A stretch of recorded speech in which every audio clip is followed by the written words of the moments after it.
In this video, I am going to cover solutions of Day 2 challenge. Hope आप सबने ये questions एक बार खुद से सॉल्व करके देख लिए होंगे और आपने जो भी काम किया है अब उसको चेक करें और अपने मार्क्स चेक करें और फिर एक रिकॉर्ड रखें कि आपके Day 1 में कितने मार्क्स थे, Day 2 में कितने मार्क्स आए हैं और आपने जो क्वेश्चंस करे हैं क्या उनका प्रोसीजर सही था करने का कि नहीं था, राइट। तो ऑनेस्टली आपने अपने पेपर चेक करने हैं, राइट। तो चलिए स्टार्ट करते हैं फर्स्ट क्वेश्चन के साथ। For what value of k will k + 9, 2k - 1 and 2k + 7 are consecutive terms of an AP।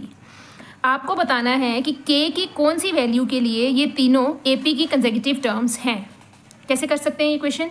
अगर हमें if we talk about AP, अगर हम AP की बात करते हैं तो हमारे पास AP में एक कंडीशन रहती है, क्या? A2 - A1 = A3 - A2। What it is? It is common difference, है ना। कॉमन डिफरेंस क्या रहता है? थ्रू आउट कॉन्स्टेंट रहता है। अब उन्होंने हमें तीन टर्म्स दे रखी हैं। कौन कौन सी टर्म्स दे रखी हैं? k + 9, this is 2k - 1, this is 2k + 7, this is A1, this is A2 and this is A3। आपको k की वैल्यू चेक करनी है और हमें ये गिवन है कि ये तीनों टर्म्स किस में है? AP में है। तो we will use this same formula, A2 - A1। What is A2? 2k - 1। Make sure कि आप ब्रैकेट्स ज़रूर डालें। ब्रैकेट डालने से गलती होने के चांसेस कम रहते हैं और माइनस का साइन है और अगर आपने ब्रैकेट नहीं डाला तो आपका सारा क्वेश्चन गलत हो जाएगा। What is A3? 2k + 7 minus A2 is 2k - 1। इसको सॉल्व करिए। 2k - 1 माइनस का साइन अंदर डिस्ट्रीब्यूट होगा, -k - 9, this is 2k + 7 minus 2k -+1। यहाँ पे 2k से 2k कट रहा है। 2k - k is k, 9 - 1 - 9, that is equal to -10. Terms are having the same signs, we have to add them with the same sign, right? 7 and 1, we have to add them, that is equal to 8. K will be equal to 8 + 10. What is the value of k? K is 18. And which one is the correct option? A option is the correct answer, right? चलिए next करते हैं B. Second question, the ratio of the total surface area of the to the lateral surface area of the cylinder with base radius 80 cm and height 20 cm। किसकी ratio निकालने को बोला है उन्होंने? The ratio of the total surface area to the lateral surface area of cylinder. कौन सी figure की बात हो रही है? सिलेंडर की बात हो रही है। उसके टोटल सरफेस एरिया की और उसके लेटरल सरफेस एरिया की। लेटरल सरफेस एरिया कौन सा होता है? That is called curved surface area. हमें इन दोनों का रेशो निकालना है और हमें चेक करना है कौन सा आंसर आएगा। तो चलिए करते हैं। What is the formula for total surface area of cylinder? That is total surface area of cylinder is 2πRH होता है कर्व्ड सरफेस एरिया और इसमें दोनों सर्कल्स जो टॉप और बॉटम में, सिलेंडर इस तरह से होता है ना, अगर आप उसको ओपन करेंगे तो आपको इसका नेट कुछ इस तरह से दिखेगा। बीच में एक रेक्टेंगल है और यहाँ पे दो सर्कल्स हैं जो दोनों सर्कल सेम साइज़ के हैं, सेम रेडियस के हैं। जो इसका कर्व्ड सरफेस एरिया होता है इसका फॉर्मूला होता है 2πRH πr² + πr²। तो टोटल सरफेस एरिया का फॉर्मूला 2πRH + 2πr², राइट। अब इसमें से आप 2πr कॉमन भी निकाल सकते हैं, अंदर बचेगा आपके पास h + r। और अब आपने इसकी रेशो किसके साथ निकालनी है? Lateral surface area of cylinder के साथ। लेटरल सरफेस एरिया कितना होता है? 2πRH। अब आप इनको जब रेशो निकालेंगे तो 2 से 2 कट गया, पाई से पाई कट गया, r से r कट गया। अब इसमें पहले वैल्यूज़ पुट ना करें, आप जस्ट इसको एक बार सॉल्व करके जो लास्ट में आपके पास चीज़ें बचती हैं उन्हीं में वैल्यूज़ पुट करें। अदरवाइज आप इंडिविजुअली सॉल्व करेंगे तो ये बहुत टाइम कंज्यूम करता है question. What is the what else is given? The radius is 80. What is given? Radius is 80 and height is given 20. अब इसको पुट कर देते हैं h + r, that is 80 + 20 divided by h divided by 20. 80 + 20 is 100 divided by 20. 2 how many is 2 5s are 10. Answer is 5:1. तो D option should be the correct answer, right? चलिए next करते हैं। Next is assertion reasoning. Point A 10, -3 and B 12, 1 are equidistant from C 5, 2। उन्होंने बोला है कि जो point A है और पॉइंट B है वो पॉइंट C से इक्वी डिस्टेंस पे हैं। तो हमें इसको क्या करना पड़ेगा? अब कुछ बच्चों को यही कन्फ्यूजन रहता है कि अगर हमें दो पॉइंट्स दे रखे हैं A और B, तो एक पॉइंट जो इन दोनों पॉइंट से इक्वी डिस्टेंट पे होगा वो सिर्फ इसका मिड पॉइंट ही हो सकता है। भाई ऐसा नहीं है, ऐसे हमारे पास बहुत सारे पॉइंट हैं। आप इस लाइन का परपेंडिकुलर बाइसेक्टर ड्रॉ करें। इस परपेंडिकुलर बाइसेक्टर के आपके पास जितने भी पॉइंट्स आएंगे ना, ये सब पॉइंट्स A और B से इक्वी डिस्टेंट पे होंगे। आप ये जो ट्राइंगल्स हमारे पास बन रही है ना, आप इन ट्राइंगल्स को कॉन्ग्रुएंट प्रूव कर सकते हैं, राइट। ये दोनों ट्राइंगल्स, ये दोनों, मतलब ये वाला डिस्टेंस, ये वाला डिस्टेंस, ये वाला डिस्टेंस हमेशा इक्वल है। मिड पॉइंट वाला तो चलो है ही है ना, वो तो हमें पता ही है, मिड पॉइंट तो इक्वी डिस्टेंस पे होता ही होता है। तो इसके अलावा इस परपेंडिकुलर बाइसेक्टर पे आने वाले जितने भी पॉइंट्स होते हैं सब ए और बी से इक्वी डिस्टेंट पे हैं, राइट। तो इसके लिए हमें क्या करना पड़ेगा, हमें यहाँ पे डिस्टेंस चेक करना पड़ेगा। किसका डिस्टेंस? हमें उन्होंने बोला कि एक पॉइंट सी है, इसलिए हम डायग्राम इसका इस तरह से बनाते हैं। ए पॉइंट लिया हमने 10, -3, बी पॉइंट लिया हमने 12, 1 और सी पॉइंट है हमारे पास 5, 2। अब आपने ये दोनों डिस्टेंस चेक करने हैं और चेक करना है कि क्या ये दोनों डिस्टेंस इक्वल आ रहे हैं बाय यूजिंग डिस्टेंस फार्मूला। तो चलिए करके देखते हैं। First of all find out AC। Distance formula होता है x2 - x1 का whole square plus y2 - y1 का होल स्क्वायर। अब हमारे पास, अब किसी को भी ये फर्स्ट कोऑर्डिनेट x वाले होते हैं, सेकंड कोऑर्डिनेट y वाले होते हैं, ये आपको पता ही है ना। तो आप किसी को किसी में से भी माइनस कर सकते हैं। तो we can write it as 10 - 5 का स्क्वायर प्लस, अब अगर आप इसमें -3 - 2 करना चाहें तो ऐसे कर लें, या फिर 2 माइनस मतलब 2 बार माइनस आएगा तो +3 हो जाएगा, ऐसे भी कर सकते हैं, क्योंकि पर स्क्वायर है तो साइन का कोई फ़र्क नहीं पड़ेगा। अब इसको सॉल्व करेंगे तो ये आएगा 10 - 5 इज़ 5 का स्क्वायर इज़ 25, -3 - 2 इज़ -5, -5 का square is 25, this is √50, right. Now find out the distance of BC। अब BC का भी डिस्टेंस चेक कर सकते हैं। 12 - 5 एक्स कोऑर्डिनेट में से एक्स कोऑर्डिनेट माइनस करना है और उसका स्क्वायर करना है, प्लस वाई कोऑर्डिनेट में से वाई कोऑर्डिनेट माइनस करना है और उसका स्क्वायर करना है। 12 - 5 कितना आएगा? 7 का स्क्वायर एंड 2 - 1 इज 1 का square, this is equal to 49 + 1 which is equal to 50। तो क्या ये दोनों इक्वल हैं? यस। तो असर्शन तो हमारे पास ट्रू है, राइट। अब रीजन पे बात कर लेते हैं। Distance between 2 points x1 and y1, x2 and y2 is calculated by the formula x1 - x2 का whole square plus y1 - y2 का होल स्क्वायर। तो रीजन इज ऑल्सो ट्रू, और असर्शन हमारा ट्रू इस रीजन की वजह से ही हुआ है, क्योंकि हमने डिस्टेंस फॉर्मूला से इन दोनों के बीच का डिस्टेंस चेक कर लिया था। तो इसका मतलब जो असर्शन ट्रू है वो रीजन की वजह से ही ट्रू है, तो इसलिए हमारा रीजन करेक्ट है। तो कौन सा ऑप्शन आएगा? A option is the correct answer. A कौन सा होता है? A and B both are correct, and A and R both are correct, and R is the correct explanation of assertion A, right? चलिए next करते हैं। Now question number 4 is, if cos alpha upon cos beta is equal to m and cos alpha upon sin beta is equal to n, then show that m square plus n square is equal to cos square beta is equal to n square। तो सबसे पहले तो हमें यहाँ पे m और n दोनों की वैल्यू दे रखी है। This is 4th question, right. हमें सबसे पहले हम m स्क्वायर निकाल लेते हैं। m स्क्वायर हमारे पास क्या आ जाएगा? cos square alpha upon cos square beta. Similarly find out n square, वो आ जाएगा cos square alpha plus sign square beta. अब हम इसकी लेफ्ट हैंड साइड ले लेते हैं। लेफ्ट हैंड साइड हमारे पास है m square plus n square multiply by cos square beta. m square हमारे पास आ जाएगा cos square alpha upon cos square beta plus cos square alpha upon sine square beta. ये तो हमने दोनों वैल्यूज पुट कर दी, m square और n square की, तो हमारे पास यहाँ पे बच गया cos स्क्वायर बीटा, राइट। अब आप इसको सॉल्व करें। इन दोनों में से आपके पास cos स्क्वायर अल्फा कॉमन आ रहा है, तो आप उसको बाहर ले जाएं। आपके पास आ जाएगा बाहर cos square alpha, but is left 1 upon cos square beta plus 1 upon sine square beta into cos square beta. अब आपको यहाँ पे अगर थोड़ी सी भी ट्रिग्नोमेट्री क्लियर है तो आपको यहाँ पे LCM लेना है। LCM क्यों लेना है? क्योंकि LCM लेने से ऊपर हमारे पास आइडेंटिटी बन रही है, sine square beta plus cos square beta, angle same है। Sine square alpha plus cos square alpha की वैल्यू कितनी होती है? 1 होती है। कॉस स्क्वायर अल्फा इधर कितना आ गया? Cos square beta, right. हम इन दोनों को एक ही साइड पे लिख लेते हैं। We can write it as cos square alpha multiply by cos square beta. इसकी वैल्यू हमारे पास बन गई 1 और हमारे पास डिनोमिनेटर में बच गया sign square beta into cos square beta, right. तो अब आप देखो, अगर हमारे पास ये जो डिनोमिनेटर में है और जो न्यूमिनेटर में है ये भी मल्टीप्लाई हो रहे हैं, ये भी मल्टीप्लाई हो रहे हैं। अगर प्लस का साइन होता तो हम नहीं काट सकते थे, बट यहाँ पे मल्टीप्लाई हो रहे हैं तो कॉस स्क्वायर बीटा से कॉस स्क्वायर बीटा को काटा जा सकता है। तो what is left with us? We are having cos square alpha upon sine square beta. ये किसकी वैल्यू है? This is value of n square which is equal to right hand side. Left hand side is equal to right hand side, hence proved. Hope it is clear. चलिए next question करते हैं। Question number 4 हो गया है, 5th करते हैं। In question number 5 we have PQ is equal to 28 centimetre, then find the perimeter of the triangle PLM। PLM triangle का आपने पेरीमीटर फाइंड आउट करना है और आपके पास क्या गिवन है, आपके पास PQ की लेंथ गिवन है, दिस इज PLM। आपको इस ट्राइंगल का पेरीमीटर फाइंड आउट करना है, राइट। और आपको गिवन क्या है, PQ की length.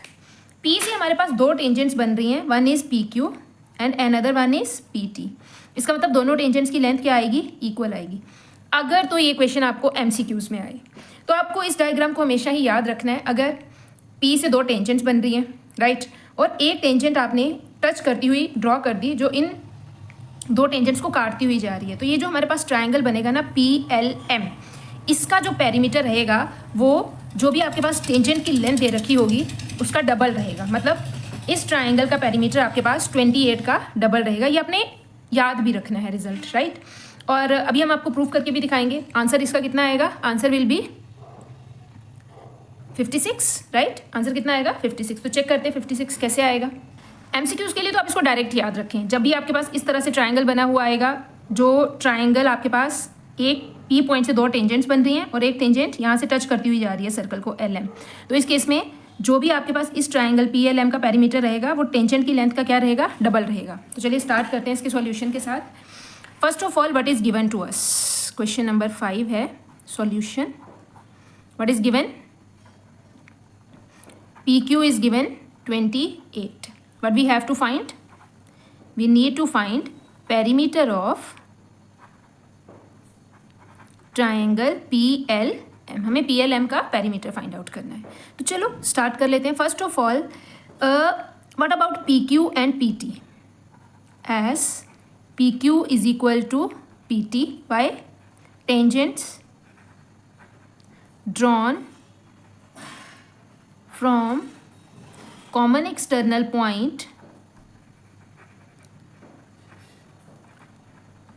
are equal in length। आपको ये रिजल्ट याद ही होगा, है ना, सबसे मेन रिजल्ट है सर्कल्स चैप्टर का। तो PQ और PT हमारे पास इक्वल है, तो PT की लेंथ भी हमारे पास कितनी आ जाएगी, PT की लेंथ भी हमारे पास 28 सेंटीमीटर आ जाएगी। अच्छा, अब आप मुझे ये बताएं, L पॉइंट भी तो सर्कल के बाहर है, L से भी तो दो टेंजेंट्स बन रही हैं, LN और LQ। LN is equal to LQ और सिमिलरली M से भी हमारे पास MN और MT दो टेंजेंट्स बन रही हैं, इनका भी रिजल्ट क्या रहेगा, सेम ही रहेगा। Because of this same reason these lengths are also equal। Tangents drawn from the common external point are equal in length, right.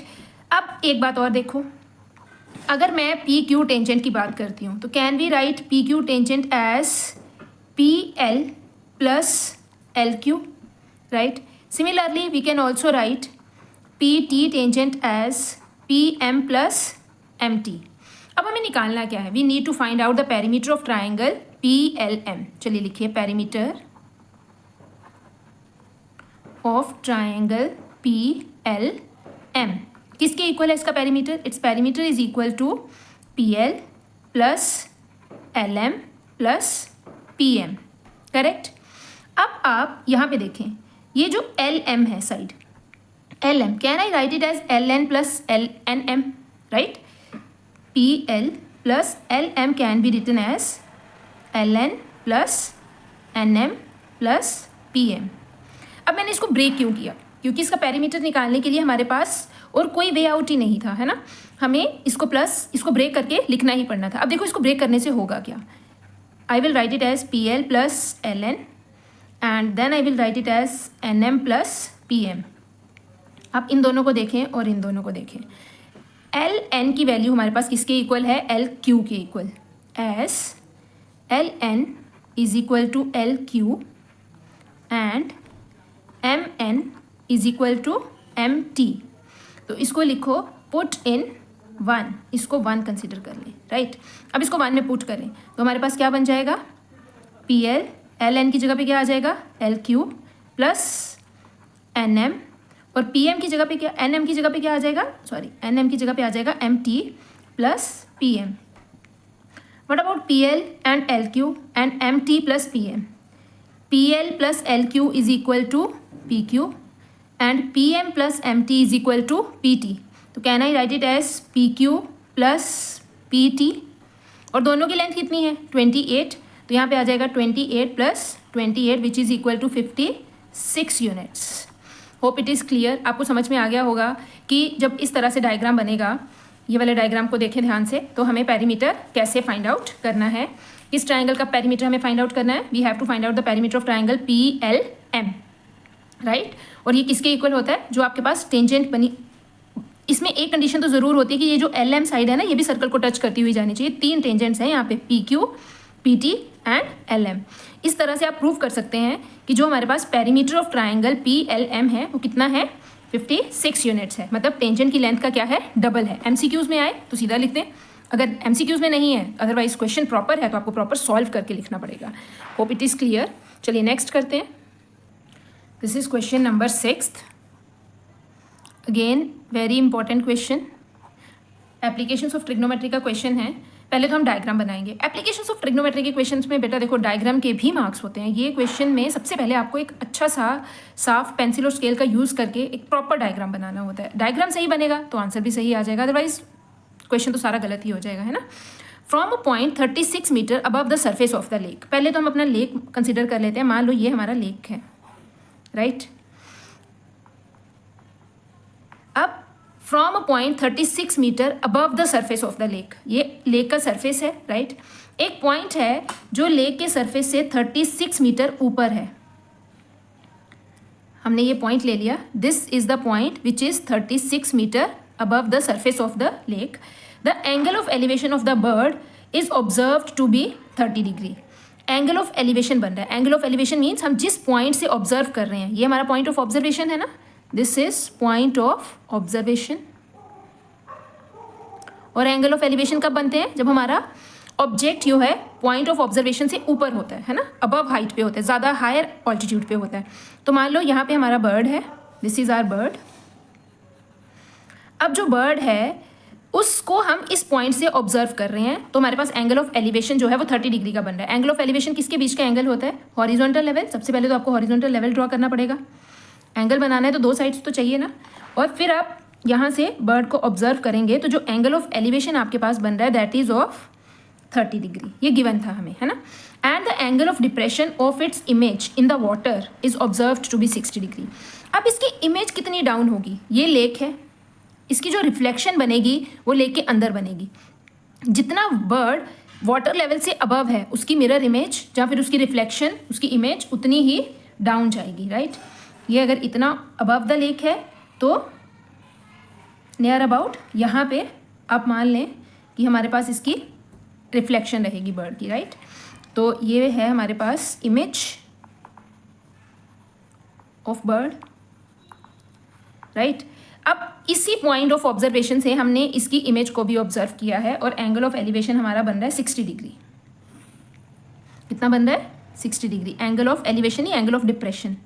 Angle of depression कब बनते हैं, जब हम पॉइंट ऑफ ऑब्जर्वेशन से बिलो किसी ऑब्जेक्ट को ऑब्जर्व करते हैं तो एंगल ऑफ डिप्रेशन बनते हैं. तो यहाँ पे ये जो एंगल बन रहा है रिफ्लेक्शन के साथ, पॉइंट ऊपर है रिफ्लेक्शन नीचे है, तो एंगल ऑफ डिप्रेशन बन रहा है कितने डिग्री का, 60 डिग्री का. Find the actual height of the bird above the surface of the lake. आपने बर्ड की ये वाली हाइट फाइंड आउट करनी है जो सरफेस ऑफ द लेक से ऊपर वाली हाइट, राइट. पहले तो आप इस फिगर को लेबल कर लें, A B C D, right. अब आप देखिए हमारे पास यहाँ पे 2 राइट एंगल ट्राइंगल है. One is BAC and another one is BCD.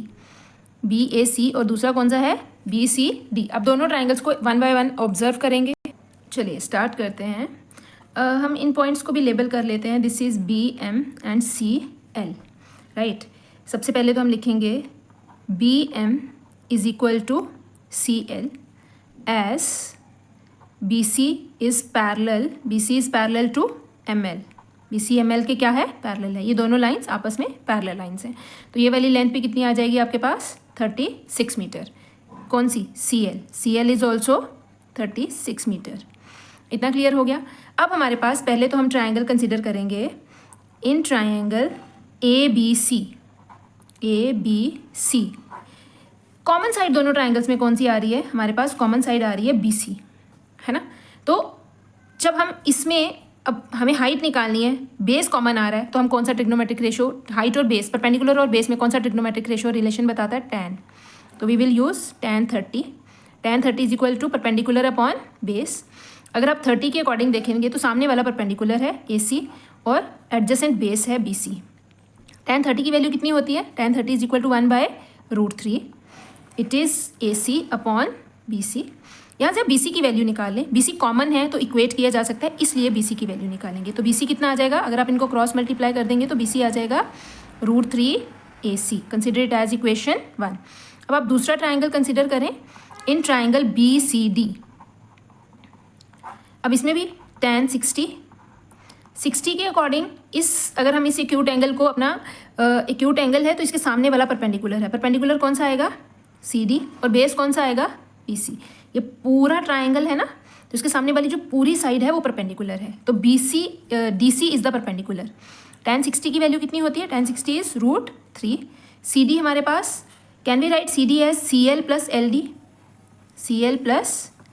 LD, right. ये हमारे पास आ जाएगा अपॉन BC। अब यहाँ से आप BC को ट्रांसपोज करके BC की वैल्यू निकालें। BC हमारे पास कितना आ जाएगा, CL कितना है 36 plus LD upon √3। Consider it as equation 2। अब हम क्या करेंगे, अब हम इन दोनों रिजल्ट्स को इक्वेट कर देंगे, दोनों वैल्यूज़ BC की हैं। तो हमारे पास from 1 and 2 we will get, from 1 and 2 we will get what we will get √3 AC is equal to 36 plus LD upon √3। √3 को ट्रांसपोज कर दें, ये आ जाएगा 3 AC is equal to 36 plus LD। अब इसके बाद क्वेश्चन कैसे होगा, how we can do the next part of the question, right. अब आप एक चीज़ देखें, focus on this one result. अगर हम LD बात करें तो LD हमारे पास क्या है, यहाँ से लेक है, ये लेक से बर्ड की हाइट है और ये क्या है, उसकी रिफ्लेक्शन का डेप्थ, राइट। तो जो ये वाला डिस्टेंस है और ये वाला डिस्टेंस है, ये दोनों हमेशा क्या होते हैं, बराबर। मतलब आप खुद भी मिरर के सामने कभी खड़े होकर देखें, आप जितना मिरर के पास जाएंगे आपकी मिरर इमेज उतनी पास आएगी, जितना मिरर से दूर जाएंगे आपकी मिरर इमेज उतनी दूर जाएगी। सिमिलरली बर्ड जितना अबव द लेक है उसकी रिफ्लेक्शन उतना ही डाउन होगी, उतना ही बिलो द लेक होगी, राइट। तो यहाँ से आपके पास एक रिजल्ट आ रहा है कि AL जो है वो LD के क्या है, बराबर है। AL can be written as AC plus CL is equal to LD। इसका मतलब जो LD है उसको हम AC प्लस CL लिख सकते हैं, राइट। तो हम यहाँ पे LD की वैल्यू पुट कर देते हैं। चलो उससे पहले हम CL की वैल्यू पुट कर लेते हैं, यहाँ पे 36, तो ये आ जाएगा AC plus 36 is equal to LD। अब ये वैल्यू आप यहाँ पे पुट कर दें, 3 times AC is equal to 36 plus LD can be written as AC plus 36। अब दिस इज CA और AC one as the same thing, AC plus 36। अब इन दोनों को सॉल्व कर लें, AC इधर चला जाएगा, 3AC minus AC, 36 plus 36 72। This is 2AC is equal to 72। तो यहाँ से AC की लेंथ कितनी आ जाएगी, AC is equal to 72 divided by 2, 2 3 ज़ा 6, 2 6 दैट इज 36। अब AC आपके पास 36 आ गया। AC कौन सी लेंथ थी, ये वाली। AC कितना आ गया आपके पास, 36 मीटर। अब आप बताएं कि जो बर्ड था वो लेक से कितना अबव है। उन्होंने बोला था find the actual height of the bird above the lake. Above the lake कौन सा आ जाएगा, 36 प्लस 36 दैट इज 72 मीटर। तो अब हम आंसर कैसे लिखेंगे, the actual height of the bird, the actual height of the bird above the lake is equal to AC plus CL, that is 36 plus 36 is equal to 72 metre. Bird कितना ऊपर है lake से, 72 metre. ये हमारा lake था और यहाँ से यहाँ तक का टोटल लेंथ हाइट कितना है, 72 metre is the answer.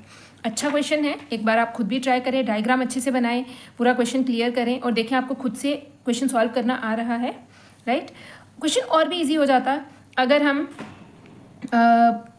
H के साथ ले लेते हाइट को, है ना। अगर आप इस तरह से ले लेते कि आप बोल लेते कि ये जो आपके पास AC है वो H है, तो AL कितना हो जाएगा, AL हो जाएगा आपके पास H प्लस 36 है ना। तो ये नीचे वाली लेंथ भी कितनी हो जाती है आपके पास, H प्लस 36। तो आप इस तरह से भी ट्राई करके देख लें, क्वेश्चन काफ़ी इजी लगेगा। चलिए नेक्स्ट करते हैं। मेरे को थोड़ा डिटेलिंग में एक्सप्लेन करना था कि आपको हर चीज़ अच्छे से क्लियर हो जाए, इसलिए मैंने यहाँ पे H को कंसिडर नहीं किया। मैंने जिस तरह से पार्ट्स डायग्राम में बने हुए थे उसी तरह से कंसिडर किया। जब आपको एक बार क्लियर हो जाए तो आप H के साथ भी ट्राई करके देख सकते हैं। चलिए नेक्स्ट करते हैं। हर एक टास्क में मैंने एक तरह का क्वेश्चन कवर करने की कोशिश करी है कि 2 MCQs हैं, एक असर्शन रीजनिंग है, आपके पास 2 मार्कर है, एक 3 मार्कर है और एक 5 मार्कर है और एक केस बेस्ड क्वेश्चंस हैं, ताकि आपको बर्डन भी ना लगे और आप इजीली इतना सा काम तो रोज़ बहुत आराम से कर सकते हैं। क्योंकि जैसे जैसे आप आगे बढ़ते जाएंगे, रोज़ के आपने 2 पेपर सॉल्व करने हैं, एक सब्जेक्ट के या 2 सब्जेक्ट्स के डिफरेंट के। तो अभी से आप सिटिंग थोड़ा सा इंप्रूव करें, एक कंसिस्टेंसी लेके आएँ, रोज़ पढ़ना शुरू करें। इसीलिए आप अभी तो मैं थोड़े से क्वेश्चंस दे रही हूँ कि आप रोज़ इतने क्वेश्चंस तो सॉल्व कर पाएँ इजीली। तो चलिए स्टार्ट करते हैं। द कोविड-19 pandemic, also known as corona virus pandemic, and is an ongoing pandemic of coronavirus disease caused by the transmission of severe acute respiratory syndrome, coronavirus 2, SARS-CoV-2, among humans. The following table shows the age distribution of case admitted during a day in the 2 different hospitals. This is table 1 and this is table 2। आपको case based question में बहुत बार इस तरह से questions आते हैं जिसमें आपको 2 डिफरेंट टेबल्स दिए होंगे या फिर 2 डिफरेंट डायग्राम्स दिए होंगे। उन्होंने बोलना है कि पहले आप फर्स्ट डायग्राम को रेफर करें या फिर आप सेकंड डायग्राम को रेफर करें। आपको ऊपर दी हुई हेडिंग्स को बहुत ध्यान से पढ़ना है। जैसे उन्होंने फर्स्ट में क्या बोला है, on the basis of the above information answer the following question. अब उन्होंने यहाँ पे स्पेसिफिकली मेंशन किया है refer to table 1। First question is find the upper limit of the modal class. आपने फर्स्ट टेबल में से मॉडल क्लास की अपर लिमिट फाइंड आउट करनी है। सबसे पहले तो आप चेक करें कि क्या आपका डेटा कॉन्टिन्यूस डेटा है। अगर तो डेटा कॉन्टिन्यूस डेटा है तो आप डायरेक्ट स्टार्ट कर सकते हैं, बट अगर आपका डेटा कॉन्टिन्यूस नहीं है तो मेक श्योर कि आप कुछ भी करने से पहले अपने डेटा को कॉन्टिन्यूस डेटा में चेंज ज़रूर कर लें, राइट। 0.5 प्लस करना है, 0.5 माइनस करना है, किस में प्लस करना है, किस में माइनस करना है, यू मस्ट नो, है ना। तो चलिए स्टार्ट करते हैं। ये तो कॉन्टिन्यूस है, 5 to 15, 15 to 25, 25 to 35, 35 to 45, 45 to 50, 50 to 65। तो इसमें तो हमें इसको कॉन्टिन्यूस डेटा में चेंज करने की ज़रूरत नहीं है। मॉडल क्लास कौन सा क्लास होता है, class with the highest frequency. इसमें से सबसे हाईएस्ट फ्रीक्वेंसी कौन सी क्लास की है, हाईएस्ट फ्रीक्वेंसी है 23, और वो कौन सी क्लास की है, 35 to 45। तो यही क्लास हमारी मॉडल क्लास है। उन्होंने पूछा अपर limit of the modal class, upper limit कौन सी है उसकी, 45। तो answer is 45, right. First part hope आपको क्लियर हो गया होगा। यहाँ पे 23 इज़ द हाईएस्ट फ्रीक्वेंसी। अगर ये हाईएस्ट फ्रीक्वेंसी है तो हाईएस्ट फ्रीक्वेंसी जिस क्लास की भी होती है वो क्लास हमारी मॉडल क्लास होती है। 35 to 45 हमारी मॉडल क्लास है और मॉडल क्लास की अपर लिमिट 45 है। तुम्हारे पास आंसर कितना आ जाएगा, 45। Now the next one is find the mean of the given data. आपने इस डेटा का टेबल 1 को ही रेफर करना है और हमने इस डेटा का मीन फाइंड आउट करना है। तो चलिए मीन फाइंड आउट कर लेते हैं। अब इस क्वेश्चन में फाइंड आउट करते हैं मीन। ये हमारे पास गिवन डेटा है टेबल 1 के अकॉर्डिंग। अब सबसे पहले तो मीन निकालने के लिए हमें क्या फाइंड आउट करना पड़ता है, एक्स आई क्या होता है, मिड वैल्यूज़। मिड वैल्यूज़ कैसे फाइंड आउट करते हैं, जिसको हम क्लास मार्क भी बोलते हैं। Upper limit plus lower limit divided by 2, मतलब इस क्लास के बीच की वैल्यू। तो 5 और 15 दोनों को प्लस करेंगे, 20 डिवाइडेड बाय 2 इज़ 10। अब इन सब के बीच में 10 का गैप है, तो next will be 20, next is 30, next is 40, next is 50, next is 60, right. अब हम फाइंड आउट करेंगे x i f i means in दोनों का product. This is 60, this is 2 2 0, this is 0 3 3 2 6, again 0 4 3 12 1 9 20, this is 0 700, this is 0 again 300, right. आप assumed mean से भी कर सकते हैं, स्टेप डेविएशन से भी कर सकते हैं और डायरेक्ट मेथड से भी कर सकते हैं। यहाँ पे वैल्यू 0 0 0 था, इसीलिए मैंने इसको एज्यूम्ड मीन से करना ज़रूरी नहीं समझा। आपको जैसे ठीक लगे वैसे कर सकते हैं। 0 आ गया। अब आप इन सबको प्लस करिए, पहले 1s प्लेस फिर 10s place. 8 3 1, this is 8 + 1 9, 9 + 9 18, 18 + 10, 18 + 10 is 28। अब हम सारी फ्रीक्वेंसीज को भी ऐड कर लेते हैं। तो सारी फ्रीक्वेंसीज का सम हमारे पास कितना आ जाएगा, 80। मीन निकालने का फॉर्मूला क्या होता है, mean is equal to sigma x i f i divided by sigma f I.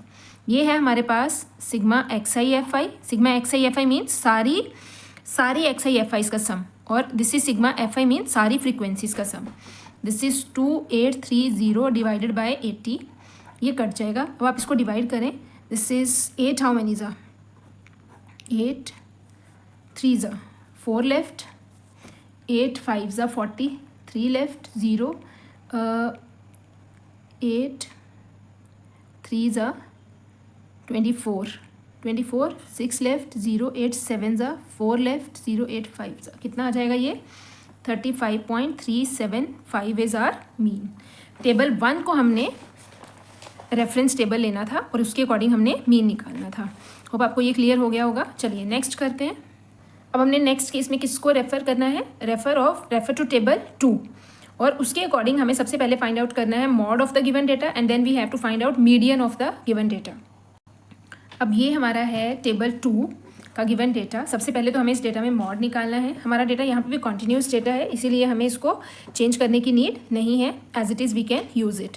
Highest frequency कौन सी है 42 जिस क्लास की फ्रीक्वेंसी है उसकी जो क्लास है वो हमारी कौन सी क्लास आ जाएगी, मॉडल क्लास। तो उन्होंने क्या बोला हुआ था, find the mod of the given data. हमें तो मॉड निकालना है। तो मॉड निकालने के लिए सबसे पहले हम क्या करेंगे, this is our modal class, this is our actually model class and this is L, lower limit of the model class. The frequency of the model class is called F1.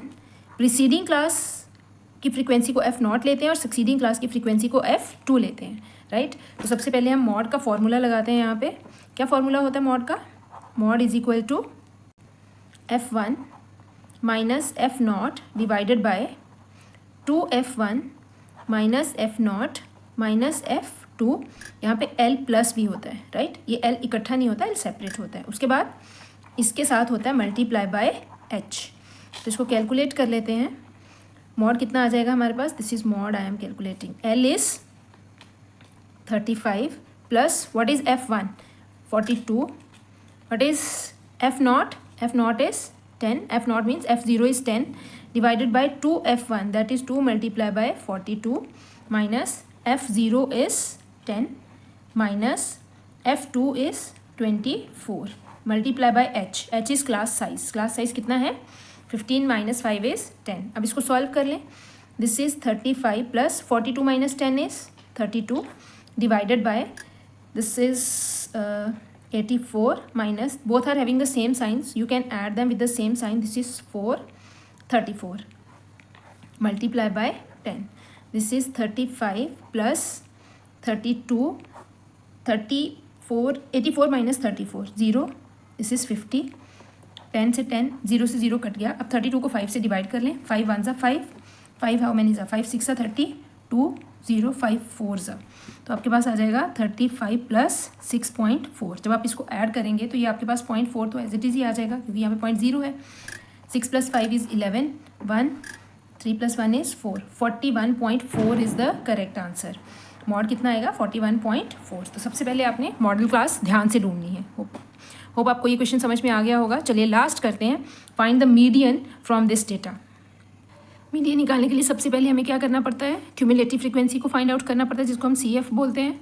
CF का क्या मतलब होता है, हमें frequencies को इकट्ठा करना है, क्यूमुलेट करना है, right. This will remain as it is 8। अब इन दोनों में से ये प्लस हो जाएगा, इसको प्लस करेंगे और जो आंसर आएगा इसको यहाँ पे लिखेंगे। 16 प्लस 8 इज़ 24। अब 24 में 10 प्लस करेंगे तो हमारे पास कितना आ जाएगा 34 plus 42 76 plus 24 100 plus 12 that is equal to 112। अब चेक कर लेते क्या ये सही आया है, उसके लिए हमें इन सबको प्लस करके देखना पड़ेगा। This is 6 plus 4 is 10, 8 plus 2 is 10, 10 plus 10 20 plus 2 is 22, 2 plus 2 is 4, 4 plus 4 8, 112। It means they both are same. तो अब ये हमारा तो सही आ गया CF। अब हमने क्या निकालना है, सबसे पहले तो हमें ढूंढनी है मीडियन क्लास। मीडियन क्लास कैसे ढूंढते हैं, मीडियन क्लास कौन सी क्लास होती है, first of all you need to find out n/2। n/2 means sum of all frequencies divided by 2, that is 112 by 2. It is equal to 2 5s are 10, 1 left, 2 6 are 12, 56.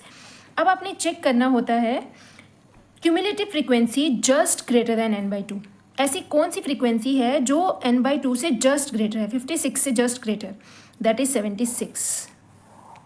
तो ये वाली class हमारी कौन सी class बन जाएगी? This is our median class, right. अब हमारे पास median class तो आ गया, इज 35 to 45. इसके ऊपर वाला जो होता है CF लेते हैं हम, फॉर्मूला में ये यूज़ करते हैं, इसकी फ्रीक्वेंसी को हम F लेते हैं. मीडियन का फॉर्मूला क्या होता है? Median is equal to L plus n/2 minus CF divided by F multiply by H. अब आप खुद देखें कि यहाँ पे सिग्मा नहीं लगा है F के साथ. It is not summation of F. ये सारी फ्रीक्वेंसीज का सम नहीं है, ये फ्रीक्वेंसी है मीडियन क्लास की फ्रीक्वेंसी. CF क्या है? Frequency of the class preceding the median class, median class से पीछे वाली क्लास की frequency. What is L? L is the lower limit of the median class, that is 35 plus n/2. n/2 कितना था हमारे पास? 56 minus CF पीछे वाली class का 34 divided by F. F is the frequency of the median class, 42 multiply by 10. अब आप इसको solve करें. This is 35, 56 plus 34, this is 2, 22 divided by 42 multiply by 10. 2 11s are 2 2s are 4, 2 1s are 2, 21. अब आपके पास ये आ जाएगा 35 प्लस 110 डिवाइडेड बाय 21. अब आप इसका डेसिमल्स में आंसर निकालें और देखें आपके पास क्या आंसर. चलिए डिवाइड करते हैं इसको 21 के साथ. हम LCM ले लेंगे, LCM लेने से क्वेश्चन में टाइम वेस्ट होता है. हमारा इतना आंसर करेक्ट बन चुका है. जो भी हमारे पास इसमें डेसिमल में आंसर आएगा उसको हम 35 से प्लस कर देंगे. तो 21 हाउ मैनी जा? It will go with 21 5s are 105 और यहाँ पे है इट विल गो विथ 5, तो 105 आएगा तो 5 लेफ्ट, तो 5 लेफ्ट मतलब हमारे पास 50 बन जाएगा. डेसिमल आएगा 21 हाउ मैनी जा? 21 2s are 42, तो 6 बचेगा 0. It will go with 21 again 2s are, right, क्योंकि 21 3s are तो हमारे पास 63 हो जाता है, तो अगेन 2s are. तो आंसर कितना आ जाएगा? 40.22 is the answer. This is our median. तो होप आपको मीन, मीडियन और मॉड तीनों क्लियर हो गए होंगे. और all the best for day 3 challenge. अब देखते हैं आप कितना इम्प्रूव करते हैं डे 3 में. अपने मार्क्स भी शेयर कर सकते हैं, आप शॉर्ट्स पे भी शेयर कर सकते हैं जहाँ पे मैं क्वेश्चन पेपर शेयर करती हूँ, जहाँ फिर आप वीडियो में भी शेयर कर सकते हैं कि आपके इतने आए थे. चलिए, हैप्पी लर्निंग, खुश रहें, बाय.